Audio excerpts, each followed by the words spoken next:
But while the glory hallelujahs ring in the ears of the disciples, while the songs of Hosanna, blessed is he, still echo through the streets of Jerusalem, Jesus goes on walking in the shadow of what restoring broken lives will cost, a toll only he can pay. From habit, his footsteps take him to the third garden, the garden of gnarled olive trees and rugged rocks, where he has so often gone in the night to pray away the burdens of his heart. But tonight in Gethsemane the heaviness will not go away. Drink ye all of it, he had said just hours before to his friends as they shared the Messiah's cup, the cup of the new covenant. How could they know what now brimmed from the cup he has to drink? It doesn't hold the sweet wine of companionship, this cup that now stands like a yawning chasm before him. He sees the past in the cup and the future. He sees the sick perversions of every Sodom and Gomorrah, the bloody wars of violence of brother against brother, the betrayals of trust against the innocent.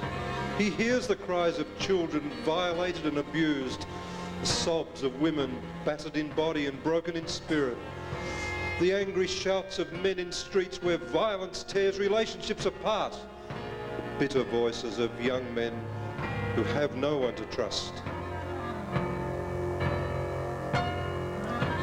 In this cup, he sees teenagers writhing in the muddy battlefields of some insane war, crying for the mercy of death. He sees long lines of naked Jewish men, women and children marching toward long grey buildings whose smokestacks belch with a sickening stench of burning flesh. In this cup, he sees unborn children and their child mothers who weep at night for the lost childhoods of them all.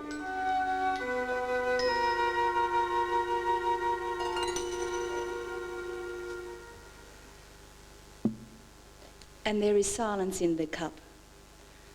The long, empty silence that widows know when there is no one to talk to.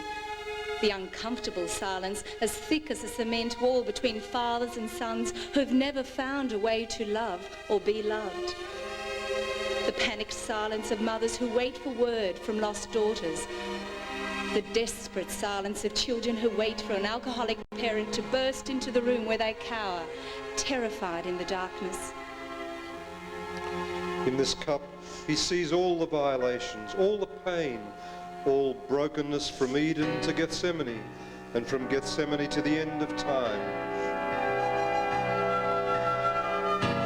Since Bethlehem, he has walked this earth as a man, with all the human limitations, except one.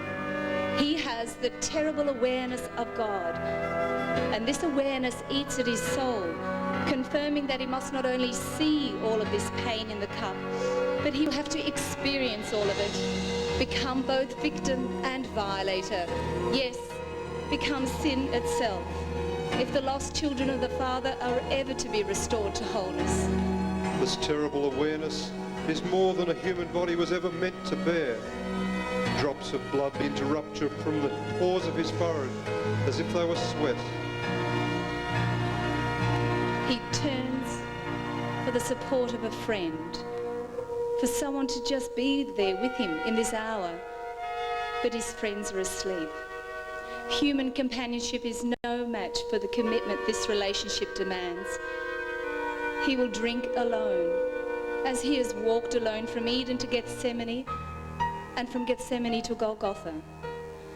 The road he must take will be called sorrow. The man of sorrows must walk Sorrow Street, and he must walk alone.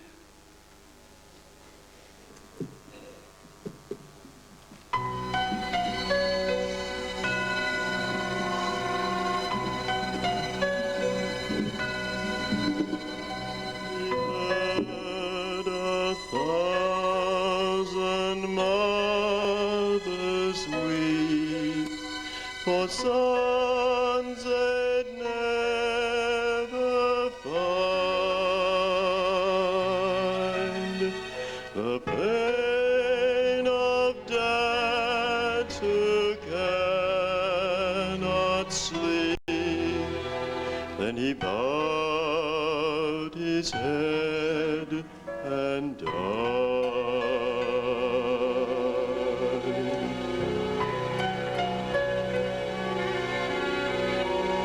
He saw